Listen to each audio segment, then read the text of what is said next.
Hi guys, તો અમે નીકળી ગયા છે અમારી ભાઈની ઝાલ લઈને. સો બહુ એક્સાઇટેડ હતા બધા. સવારે ફટાફટ રેડી થઈને નીકળી ગયા હતા અને અમે અહીંયા ચારણ માતાજીના મંદિરે આવ્યા હતા ફોટોશૂટ કરવા માટે અને દર્શન કરવા માટે, બંને કરવા આવ્યા હતા.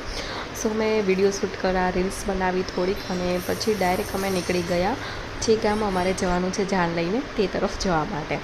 સો અમે નીકળી ગયા, બધા પોતપોતાની ગાડીમાં હતા. થોડું ગરમીના લીધે બધા થોડું ઘણું પેલું થતું હતું, પણ ઇટ્સ ઓકે, થોડું ઘણું તો ચાલે.